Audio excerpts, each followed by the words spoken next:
ওইটুক করেন। কেন দিলাম? আমার একটা সহজ ইনকাম। আমার যে দোষটা আপনার জানা আছে এইটা আমার আড়ালে বললে আমি ওই দোষ করে গুনাহ করছি না, ওই গুনাহগুলো আপনার আমল নামায় চলে যাবে, আর ওই জায়গার থেকে কিছু নেকি এসে আমার এই শূন্য স্থানটা পূর্ণ হয়ে যাবে। তাহলে আমি ঘুমাই রয়েছি, আমার আড়ালে আপনারা গীবত করতেছেন, আমার গমের মধ্যে দিয়ে আমার একটা ইনকাম হতে তালে রয়েছে, গমের মধ্যে ইনকাম হইতে তালে আছে। কাজেই আপনাদের অনুমতি দিলাম আমার গীবত করেন, তা করবেন না। কয় না হুজুর আপনারে কত ভালোবাসি, এই সন্ধ্যের সময় আপনার ওয়াজের নাম শুনলি চলে আসে, আপনার গীবত করা যায় নাকি? তাই তো, আমার গীবত করা যায় না। আমার গীবত করলে যে আমার একটু উপকার হয় তা তো করবেন না। গীবতটুক করেন কার? যে আপনার চরম শত্রু, যে আপনার পরম শত্রু, তারে এই উপকারটা তারে করেন। তার আড়ালে চার দোকানে বসে বসে, যার আড়ালে এক জায়গায় গল্প ভিতর দিয়ে দুনিয়ার গীবত তার করতেছেন, আপনার নেকিরা তারে দিয়ে দিচ্ছেন, আর তার গুনাহগুলো আপনি নিয়ে নিচ্ছেন। উপকারটা আপনার শত্রুরে করতেছেন, বন্ধুরে করতেছেন না। গীবত কে কে দোস্তর গীবত করে নাকি? গীবত করে, শত্রুর গীবতই করে। যারে ভালোবাসে না তারই গীবত করে। কথাক্ষণ ঠিক না? এটা কারণ নাই, জিব্বের অন্যায়, কারণ নাই, জিব্বের অন্যায়। আর গীবতের চাইতে অন্যায় হলো অপবাদ। আমি কোনো অন্যায় করি নাই, একটা অন্যায় আমি করি নাই, এটি আমাকে সামাজিকভাবে খাটো করার জন্য, রাজনৈতিকভাবে পিছিয়ে বেড়ানোর জন্য, আমাকে পিছিয়ে রাখার জন্য আমার নামে একটা অপবাদ তৈরি করে দেওয়া, এটা গীবতের চাইতে জঘন্য। আমার নামে যারা অপবাদ দেয় আমি তাদেরকে ক্ষমা করব না, আমার নামে যারা গীবত করে তাদেরকে আমি চুমো দেব। অপবাদদাতাকে আমি মাফ করব না, অপবাদদাতাকে মাফ করব। দেখেন ইদানিং চলতেছে রাজনীতিতে, ফেসবুক খুললি গীবত তো চলতেছেই, আর কিভাবে অপবাদ চলতেছে দেখছেন। কি যিনি করে নাই এই অন্যায়, তার নামে সেই অন্যায়টা লিখে ছেড়ে দিচ্ছে। ফেসবুক পার্টি, খোদার কাছে জবাব দেওয়া লাগবে। ফেসবুক পার্টি, তোমার এই ফেসবুকে কিচ্ছু আসে যায় না, কিন্তু একজন ভালো মানুষকে তুমি সমালোচনা করতেছো, ভালো মানুষকে তার নামে একটা বদনাম তৈরি করলে, তার বদনামটা ছড়াই দিলে, এইটা তুমি চরম অন্যায় করছো। কিয়ামতে কিন্তু জবাব উনি মাফ না করা পর্যন্ত তুমি ভেস্তে যাইতে পারবা না। এই জন্য জবানরে কন্ট্রোল করেন। অকথ্য ভাষায় গালাগালির থেকে যুবক জবানরে কন্ট্রোল করো। ফাহেশ ভাষা বলো না। জিব্বের মালিক আল্লাহ, আল্লাহ পাক যে কোনো সময় তোমার জিব্বেটা টান দিয়ে ছিঁড়ে ফেলাই দিতে পারে। জোরে বলেন পারে কি পারে না? জিব্বে ছিঁড়ার জন্য মুখ থেকে ফেলে দেওয়া লাগবে না, মুখের মধ্যে জিব্বে থাকবে, জিব্বের কার্যক্রম শেষ হয়ে যাবে, আর কথা বলতে পারবা না। জবান স্টক করে, ব্রেন স্টক করে পড়ে থাকবা, খালি জিব্বেতে নালাবার আউমাউ খাউমাউ করবা, কথা বলতে পারবা না। এটাই হলো জিব্বে ছিঁড়া। এখন তোমার ক্ষমতা আছে, সুস্থ আছো, যা তা বলে বলা বকাবকি করতেছো, বউরে বকতেছো, বাচ্চাদেরকে গালাগালি করতেছো, অন্যকে গালাগালি করতেছো, আব্বা মাকে বকানি দিচ্ছ, মানুষকে গালি দিচ্ছ। এই গালি দিচ্ছ যে জিব্বে দিয়া, মালিক তোমার জিব্বেটা টান দিয়ে ছিঁড়ে ফেলাই দিতে পারে। এই জন্য মাইয়াজ মাল্লি মা বাইনা রাহিয়াইহে, দুই মাড়ির মাঝখানের অঙ্গটা জিব্বা। একে যেমন হারাম খাদ্য থেকে, হারাম ভক্ষণ থেকে পবিত্র, ওই রকম হারাম ভাষা থেকে পবিত্র রাখবেন। কেউকে কথা দিয়ে কষ্ট দেবেন না। আল্লাহু আকবার। যারা হাতুস সিরানেল হালতিয়ামু ওয়ালা ইয়ালতামু মা যারা হাল লিসানু। দাউদে কোপ দিলে কাইটে যায়, সেলাই দিয়ে মলম দিলে সাইরে যায়, চাকু দিয়ে পোজ দিলে কাইটে যায়, সেলাই দিয়ে মলম দিলে সাইরে যায়, আরে বটিতে কাইটে যায়, সেলাই দিয়ে মলম দিলে সাইরে যায়, কাশিতে পোজ লাগে কাইটে যায়, সেলাই দিয়ে মলম দিলে কাই সাইরে যায়, জিব্বে দিয়ে কোপ দিলে কাইটে যায়, কোনো মলমে সারে না। ঠিক কি না? জিব্বের কোপ এ যে কি কাটা কাটে। কয় দেই তুই যত আমারে হাদিয়া তোপা দিস, তুই আমার সামনে আসিস না, তোরে দেখলি মনে পড়ে তুই কি কইছিলি, কিয়ামত পর্যন্ত তোর ওই কথা মনে থাকবে। বস্তা বস্তা টাকা পয়সা হাদিয়া দিলিও সেই কথাটা বলে না, দেখলি মনে পড়ে। কথা কন, এটা হলো জিব্বের কোপ। কার কোপ? জিব্বের। অথচ জিব্বেরে বানাইছে আল্লাহ কি নরম করে। কথা বলার অঙ্গ কি হাত পাও না জিব্বা? কথা কন না, কথা কয় কি দিয়ে? জিব্বে দিয়ে না। সব অঙ্গের মধ্যে কম বেশ হাড় আছে, জিব্বে কি হাড় আছে? কেন আল্লাহ জিব্বের হাড় ছাড়া বানাইলেন? এক বুজুর্গ কয় আজবরায়ে নরম গুপ্তান সুজবাবে উস্তখা, আজবরায়ে নরম গুপ্তান সুজবাবে উস্তখা, গুপ্ত গুয়েলা মুলায়েম নিস্তেকারে আকেলা। জিব্বের আল্লাহ কথা বলার অঙ্গ হিসেবে বানাইছে। এই জিব্বের মধ্যে হাড় না দেওয়ার উদ্দেশ্য হলো যাতে নরম জিব্বে দিয়ে নরম নরম কথা কবা, মিষ্টি মিষ্টি কথা বলবা। দুঃখের বিষয় সেই নরমটা এমন গরম। নবী পাক বলেন জিরমুহু সগীর ওয়া জুরমুহু কাবীর। যেই দুইটি অঙ্গর কথা হুজুর বলেছেন যে হেফাজত করলাম, এই জান্নাতের জিম্মাদারি নিলাম, সেই দুইটার একটা হলো জিহ্বা, এটাও বডিতে ছোট, আর একটা হলো লজ্জাস্থান শরমগার, সেটাও বডিতে ছোট। এই দুটো দেখতে ছোট কিন্তু কাম সবচাইতে বড়। মানুষকে সবচেয়ে বড় বিপদে ফেলায় জিহ্বায় আর লজ্জাস্থানে, ঠিক কিনা? তৎকালীন প্রধানমন্ত্রী শেখ হাসিনা একটা কথা কইয়েই কিন্তু মহা বিপদ। মুক্তিযোদ্ধার সন্তানরা চাকরি পাবে না, চাকরি পাবে কি রাজাকারের বাচ্চারা। এর আগে কিন্তু এত রিয়েকশন হয়নি, এই এক কথাই মারি দিয়েছে। এইটার পর সারা বাংলাদেশ খেপে গেছে। এই জিব্বের মায়ের, কার মায়ের? জিব্বের মায়ের। থাকাই সম্ভব হলো না। তেমনই আমি আপনি খুব সতর্ক থাকতে হবে। আল্লাহু আকবার।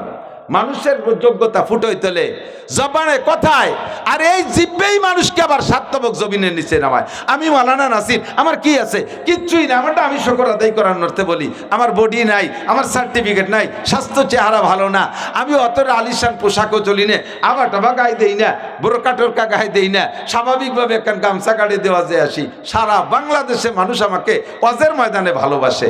আমার অজে কোনো জায়গাও এখনো পর্যন্ত প্রতিবাদ আসে নাই। যেখানেই গেছো, সিলেট, চট্টগ্রাম, সব জায়গায় আলহামদুলিল্লাহ আমি স্বাভাবিকভাবে কথা বলতে একটু কম করি না। আল্লাহ এক কৌশলে বলাইতে আমি সারি চলে আসি, কথাবার্তা বলিয়া কোনো ঝামেলা নাই। এই জবানের দ্বারাই তো এই গ্রহণযোগ্যতা পাইছি। আবার এই জবান দিয়ে আমার একটা কথা বলিয়ে ফেলতে পারি, আল্লাহ না করুক, যার দ্বারা আমার এই মাঠ শেষ, আমার ময়দান শেষ, কেউ আমার ডাকবে না। হতে পারে কি পারে না? এই জন্য খুব সতর্ক থাকতে হবে, খুব সতর্ক। আমি জবানকে, ও যুবক, যুবক, আবারও বলি যুবক, বুড়োরা তো এমনি ভালো হয়ে গেছে, কাজে বুড়োকে হজ করি না। প্রত্যেক বক্তার টার্গেট হলো যুবকরা, কারণ বুড়োরা সিংহের মতো শক্তি সাহস সব হয়ে গেছে। গত কোনো মতে আজ বেঁচে আসি ভাই খ্যাকশিয়ালের মতো। বুড়োরা সব দুর্বল হয়ে গেছে, হাঁটুর বল শেষ, চাকা একটা পাংচার হয়ে গেছে, ঠ্যাং একখান কবরে চলে গেছে। এই জন্য বুড়োকে আর আমার ভালো করা লাগে না। যুবকদেরকে বলবো, কোনো নেতার পালায় পড়া, দলের ক্ষমতা বলে, এই স্থানীয় পালা বলে, কখনো বেয়াদবিমূলক কিছু করবা না।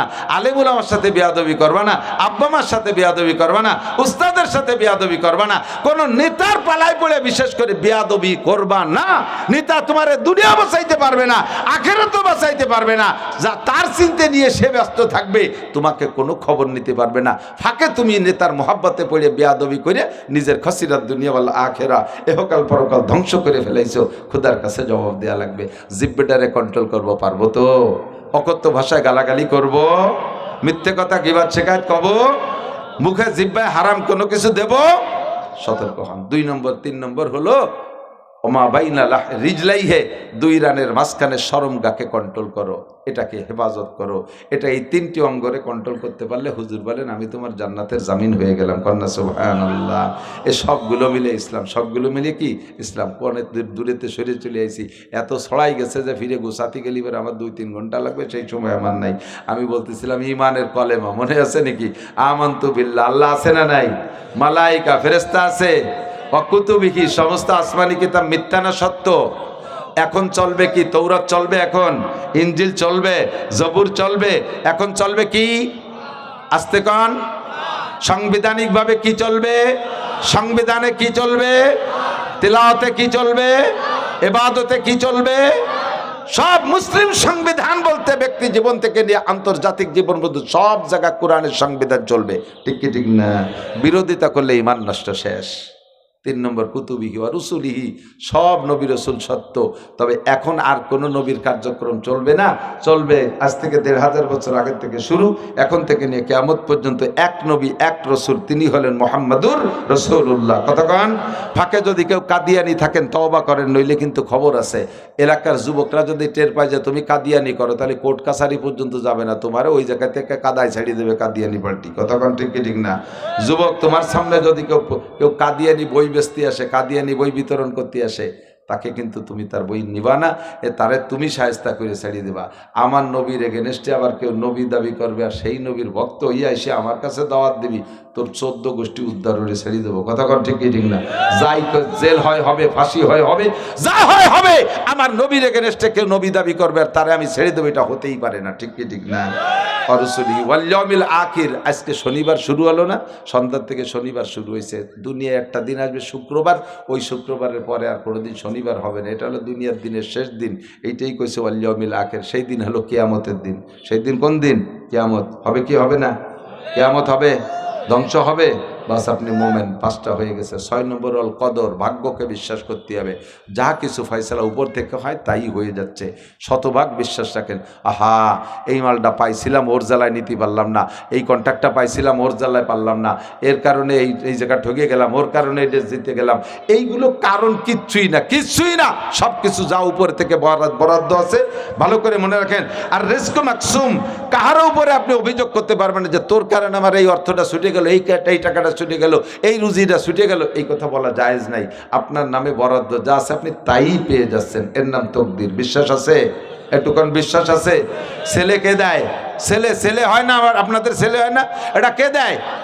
মাইয়ে কে দেয়? মাইও আল্লাহ দেয়। হ্যাঁ, আল্লাহ মাইয়ে দিতে গেছে। ছেলে আল্লাহ দেয়, খুশি হইয়া গরু জবাই দিয়ে খায় দেন। মাইয়ে দেয় বৌতি, আতুর গড়ে যায় কেড়াইল দিয়ে বাড়ি শুরু করে। আছে না কিছু আবাল? এর আবাল না কয়ে পারলাম না। স্ত্রীর কন্যা সন্তান হইলে বউর উপরে, স্ত্রীর উপরে টর্চারিং করে যে ওই লোকটা কাফের। এদিক ওই লোকটা কাফের। যারা স্ত্রীর কন্যা সন্তান হওয়ার কারণে তার উপরে প্রেসার ক্রিয়েট করে, অনেক মুরব্বী আছে, বাড়ি 3টে বিটার বউ, 2 বিটার বউ, ছেলেও আছে মেয়েও আছে, তাকে ভালোবাসে। একটা বার খালি টপ টপ করে 4টে মাইয়া, ছেলে টেলে নাই। এই শ্বশুর শাশুড়িও ওই বউডারে কোণঠাসা করে রাখে, সংসারে বান্দির মতো ব্যবহার করে, তারে মোটে চোখ পাইতে দেখতে পারে না, নানান আজে বাজে কয়ে তারে খেফাতি দালে থাকে। এমনি সেই মহিলাটার পেটে একটা পুত্র সন্তান নাই, তার মনটা খুবই দুর্বল। তারপরেও যদি তুমি মুরব্বী হয়ে যদি প্রেসার দাও, তার স্বামী তারে দেখতে পারে না, ও কি মরবে গলায় দড়ি নিয়ে? বাচ্চা কি ও জন্ম দিছে? বাচ্চার কহার নারী কন্যা সন্তান জন্ম দেওয়ার ক্ষমতা কি তার হাতে? জোরে বলেন, কার হাতে? কার হাতে? আল্লাহ দেশে। তো তুমি বউডার পর চাপ দাও কে? বরঞ্চ মুরব্বী যারা আছেন তারা ওই বউডারে সান্ত্বনা দেন, মা তুমি মন খারাপ করো না, আল্লাহ তোমার ছেলে তোমার ভাগ্যে লেখে নাই, তাই তুমি পাও নাই। হতে পারে তোমার মেয়েদের পেট দিয়ে ভালো ভালো ছেলে হবে। ও মা তুমি মন খারাপ করো না, মা তুমি দুঃখ পেও না। তারে এইভাবে বারবার মা কয়েকে সান্ত্বনা দেয়। তারে কয় ওই অমকের মেয়ে, অমক ওর গোষ্ঠীর মধ্যে কোনো সাল পার নাই, খালি ফাটির বাচ্চা ভর্তি তালে রয়েছে, এই কয়ে ব্যঙ্গ ঠাট্টা করে। কোন দিন মহিলাটা যাবে কোন জায়গায়? আর ওদিকে তার স্বামী এক দাতাল, সে তো আরো সই দেখতে পারে না। বারবার কয় ফিরে যদি মাই হয় তাহলে আর একটা বিয়ে করবো, আর তোর গোষ্ঠী শুদ্ধ তালাক দেবো। এটার ইমান না, এটা বেঈমান, এটা কাফের, আল্লাহর কুদরতকে বিশ্বাস করে না। কতক্ষণ? তকদিরে মালিককে। 7 নম্বর হলো আল বাসি বাদাল মাউত, মরার পরে আবার উঠতে হবে, মরার পরে আবার উঠতে হবে। এর নাম হলো ইমান। এর নাম কি? ইমান। আল্লাহ। এরপরে হলো ইসলাম। ইমান আছে তো? এই 7টার পর বিশ্বাস আছে? কতক্ষণ আছে? সত্যি আছে? তাহলে আপনারা মোমেন, বলেন আলহামদুলিল্লাহ। খোদার কসম, আপনারা এখানে যারা এই 7টাকে বিশ্বাস করছেন, আপনারা জান্নাতি নিশ্চিত। আমি সার্টিফিকেট দিলাম, যদি ভুল হয় কিয়ামতে আমার কাছ থেকে বেরতে বুঝে নিয়েন। আমার সাহস আছে, অন্য আমার পিছনে খুঁটু আছে, এই জন্য খালি কই নেই। আল্লাহর বেস্তে আমি দামা দরিয়ে ডেলি দিলাম আর নিয়ে চলে গেলেন। আমার দলিল আছে, আপনারা সবাই জান্নাতি, বলেন আলহামদুলিল্লাহ। এখন জান্নাতে যাওয়ার আগে আর একটা কাজ আছে। জান্নাতে তো এই হলো জান্নাতে জমি কিনছেন, কিন্তু আপনার জমি আপনার ঢুকতে জন্যে বাউন্ডারি ভেদ করে ঢুকতে হবে। বাউন্ডারি ভেদ করে, বাউন্ডারি দেওয়া রয়েছে, আবার ওতে একটা তালা দেওয়া রয়েছে, চাবি নিয়ে ঢুকতে হবে। এই চাবি বানাইতে হবে ইসলাম দিয়ে। চাবি বানাইতে হবে কি দিয়ে? ইসলাম দিয়ে। ইসলাম ছাড়া জমি আপনার হলি আপনি ঢুকতে পারবেন না। জমি আপনার নামে বরাদ্দ আছে, কিন্তু ইসলাম দিয়ে আপনার জমিকে ব্যবহার করতে হবে। এই জন্য বলা হয় বুনিয়াল ইসলাম আলা খামসিন, ইসলামের ভিত্তি 5টা। কয়টা? 1 নম্বরে কলেমায় শাহাদাত, মুখে কলেমায় শাহাদাত উচ্চারণ করে পড়ে। একবার পড়ি ফেলাই, আশহাদু আল্লা ইলাহা ইল্লাল্লাহ ওয়া আশহাদু আন্না মুহাম্মাদান আবদুহু ওয়া রাসূলুহু। আমি সাক্ষ্য দিতেছি আল্লাহ ছাড়া কোনো মাবুদ নাই, আরও সাক্ষ্য দিতেছি মুহাম্মাদুর রাসূলুল্লাহ, আল্লাহর বান্দা ও রাসূল। ঠিক আছে তো? বিশ্বাস হয় তো? বাস আপনি মুসলমান। 1 নম্বর মুসলমান হওয়া শুরু করছেন। 2 নম্বরে ইকামিস সালাত, দোস্ত নামাজ কায়েম করেন। অনেক সুন্দর করে বলা দরকার ছিল, লম্বা সময় থাকলে বলতাম, সেই সময় আমার কাছে নাই। ইকামাতে সালাত কাকে বলে? নামাজ কায়েম করতে বলা হয়েছে, নামাজ পড়তে বলে নাই। কিন্তু ইকরা মানে পড়ো, কিন্তু নামাজের কোনো জায়গায় ইকরা শব্দ নাই। ইকরাউস সালাত এরম নাই কোনো জায়গা। আকিমুস সালাত আসছে। একামতের সালাত, আকিমুস সালাত, তুকিমুস সালাত, ওয়ায়ুকিমুনাস সালাত, সব জায়গায় একামত শব্দ আছে। বোঝা যায় একামত মানে অন্য কিছু। একামত মানে হলো বাস্তবায়ন করা। একামত মানে বাস্তবায়ন, নামাজরে বাস্তবায়ন করো। 2 নম্বর। 3 নম্বরে ওয়াইতাইজ যাকাত, ওয়াইতাইজ যাকাত, যাকাত দেবেন। যাকাত নামাজ ইসলামের ভিত্তি 5টার 3 নম্বরটার নাম কি? ইসলামের ভিত্তি 5টা। কয়টা? জোরে বলেন কয়টা? 5টা। তার 3 নম্বরটা যাকাত। 3 নম্বরটা সবাই একটু আমার সাথে বলতে হবে, আমার তো অনুরোধ। 3 নম্বরটা কি?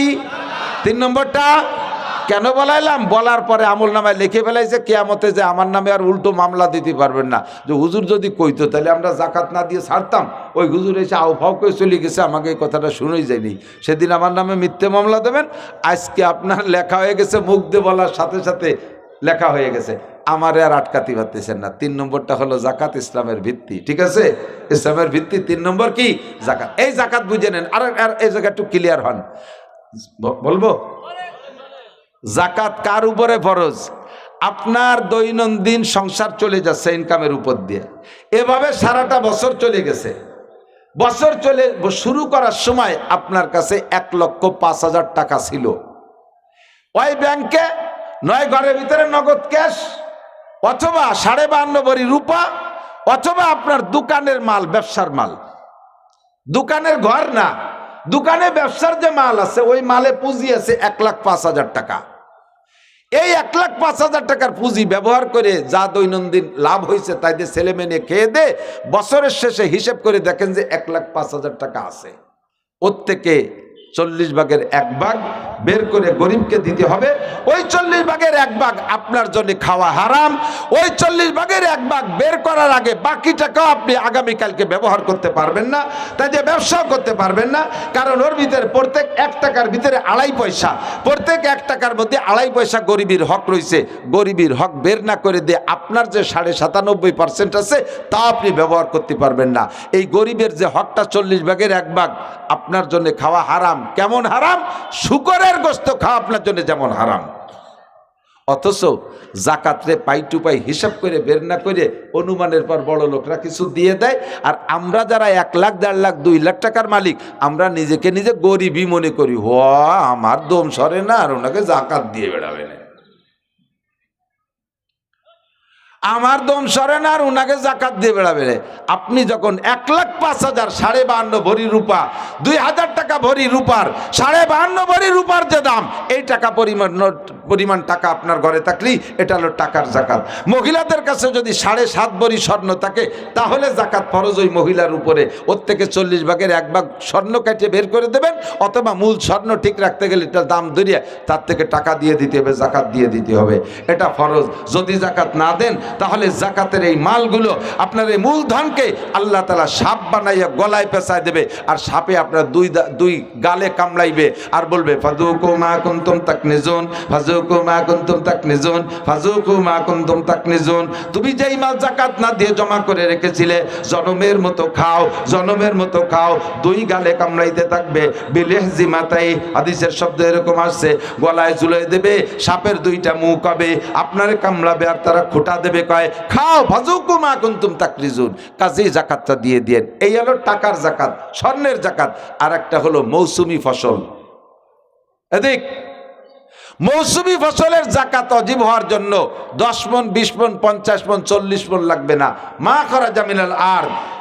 আমরা হানাফি মাযহাবের মাসালা পর আমল করি। ইমামে আবু হানিফা রাহমাতুল্লাহ আলাইহি কোরআন এবং হাদিস থেকে ঘাইটা আমাদের জন্য সহজে মাসলা হাতে ধরায় দিয়েছে। মা খরাজা মিনাল আরদ, জমিন থেকে যাহা কিছু উৎপন্ন হবে, যাহা কিছু উৎপাদন হবে, যেই পরিমাণই ফসল পান, 1 কেজিও যদি পান তাহলে তার একটা অংশ আপনার জন্য হারাম, ওই অংশটা গরিবের জন্য। ওটা গরিবকে দিয়ে দিতে হবে, ওটা গরিবকে দিয়ে দিতে হবে।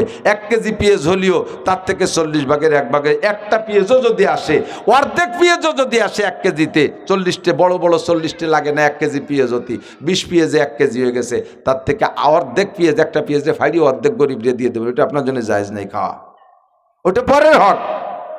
40 মণ হলে 1 মণ। যেই ফসলের ভিতরে খরচ বেশি কথাটা ওলামায়ে কেরাম বলে না, আমরা ওয়াজ করি ইত্যাদি ইত্যাদি দিয়ে কয়ে সেরিয়ে চলে যাই। মূল মানুষের আমলীয় বিষয় যেগুলো, যে জায়গা ধরা খাবেন সেই কথাগুলো আমরা বলি না। আসেন এই জাকাতের ব্যাপারে। মৌসুমি ফসল, যে ফসল ফলাইতে প্রচুর খরচ আছে, বীজের দাম অনেক, বেসনের দাম অনেক, সার ওষুধ অনেক, চাষবাস অনেক, তারপরে নীলকুল বেশি, ইত্যাদি ইত্যাদি, সেচ বেশি দেওয়া লাগে, পর্যাপ্ত খরচ। এই ফসলের 40 ভাগের 1 ভাগ জাকাত। এর কয় ওসর, এর কি কয় ওসর। যেই ফসলে মাঝারি ধরনের খরচ, আপনারাই জানেন মাঝারি ধরনের কোনটা, এই ফসলের 20 ভাগের 1 ভাগ আপনার জন্য হারাম, এটা গরিবের হক। যেই ফসলে মোটে খরচ নাই, শুধু বীজ বেসন ছাড়া, সার লাগে না, ওষুধ লাগে না, সেচ লাগে না, কিচ্ছু লাগে না, নীলকুল কিচ্ছু লাগে না, শুধু একবার বুনোয় তুই আসলে কাটিয়ে নিয়ে আসা যায়, এই ফসল 10 ভাগের 1 ভাগ। এটার থেকে % বেশি চলে আসছে, 10 ভাগের 1 ভাগ। আপনার 50টা বাঁশ ঝাড় আছে, নিজেদের দৈনন্দিন প্রয়োজনের পরে বছরের শেষে পুরো ঝাড় গুনবেন, দাগ দিয়ে নম্বর দিয়ে বাঁশ গুনবেন, প্রত্যেক 10টা বাঁশের 1টা বাঁশ গরিবের হক। এটা গরিবকে আপনি কাইটিয়া বাড়ি আগই দিয়ে আসতে হবে, বাড়ি আগই দিয়ে আসতে হবে। আর সে জায়গা হুজুররা আর গরিবরা যদি একখান বাঁশ চাইতে যায়, বাঁশ তো দেয় না, আরো আহিয়ালা বাঁশ দিয়ে ছেড়ে দেয়। আমার এই আজকে আসার সময় আমার মাদ্রাসাতে আইসে ফুকরো মাদ্রাস, ফুকরো গ্রামে বাঁশ কালেকশন করতে, তাই সে বাঁশ একটা দেশে একজনে, তো বাঁশ হুজুররা তো সবাই তো দিছে পায় না, বাসে এমন কব দেশে হুড়মুড় হয়ে যাইয়ে এক মহিলার পুরো এক রান্নাঘরের উপরে পড়ছে, সে রান্নাঘর ভেঙে গুঁড়ো গুঁড়ো হয়ে গেছে।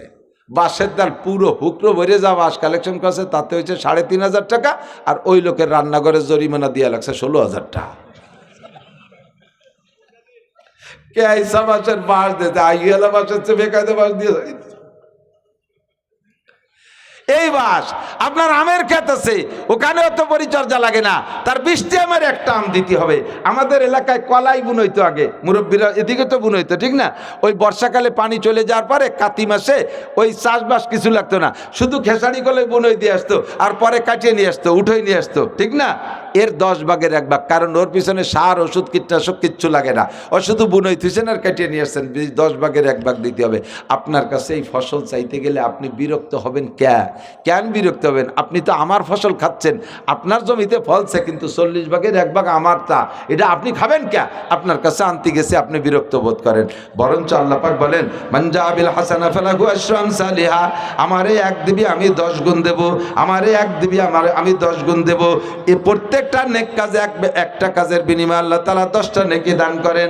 তুমি আজকে যদি 1 কেজি পেঁয়াজ দাও, যাকাতেরটাই বের করে দাও, আল্লাহ পাক আগামী বছর তোমাকে তার চাইতে 10 গুণ দেবে।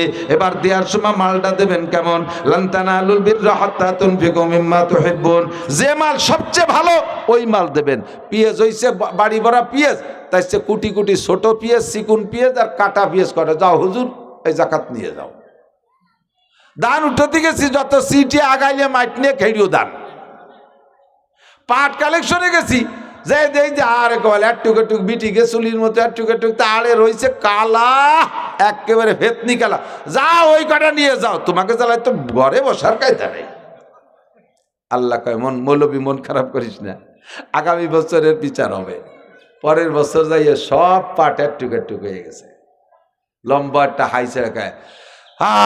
আল্লাহ বুঝলো না, আল্লাহ বুঝলো না, কি মাধ্যে দিয়ে দিল আল্লাহ। আল্লাহকে বুঝলাম না, গত বছর আমার মৌলবীকে এই সাইজের পাট দিয়েছে, ওকে ওইরকম ট্যাক্স হলো, তাই তোরে বুঝানোর জন্য এবার তোর ভরিয়ে পাট ওইরকম।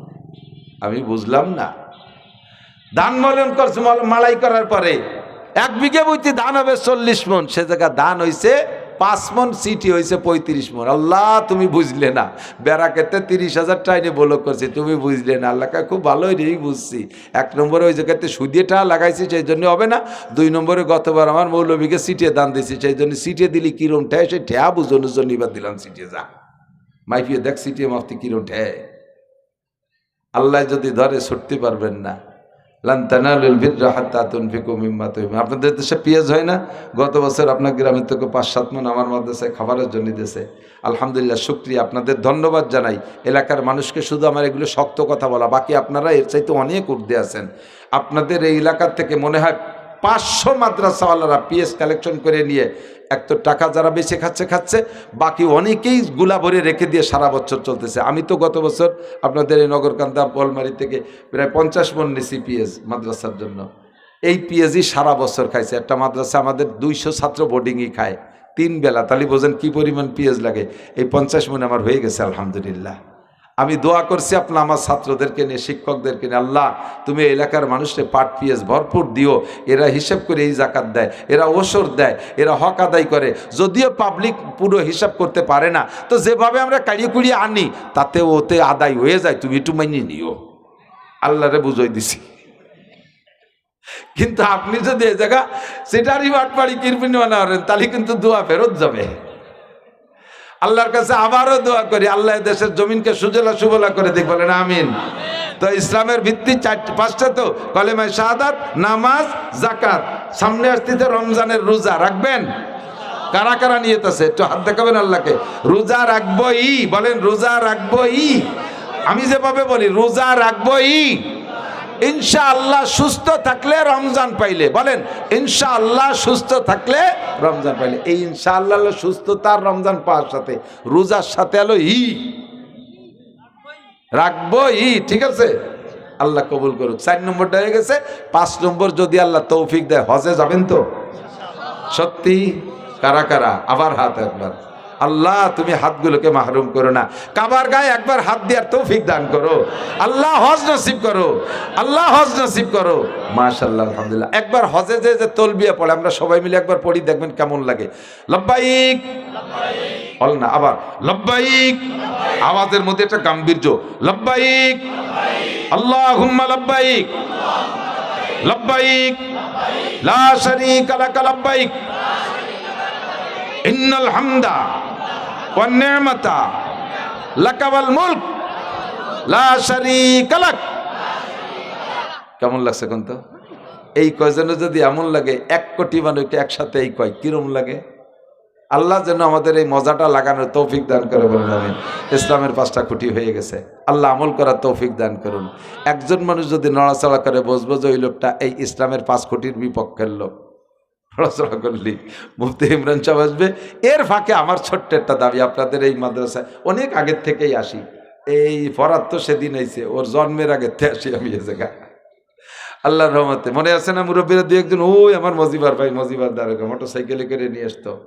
এ সময় আসতাম, এই ঘরে বসতাম। ঘর দরজা এত বেশি ছিল না। গড়ে এই কয় বছর চলে? 29তম নাকি 29তম, 29 বছর আগে না হলেও 20 বছর আগেরতে আসি, 20 বছর আগেরতে আসি। এবং সেই থেকে মাদ্রাসাকে মহব্বত করি। আর ফরাদ আমাদের সাথে খুব সম্পর্ক রেখে, আমাদের ছোট, তো সেই সুবাদে আসি, আরও আসবো ইনশাল্লাহ। কষ্ট পাইছেন আমার ব্যবহারে? আপনাদেরই প্রতিষ্ঠান, আপনাদেরই মৌসুমি ফসল, এর থেকে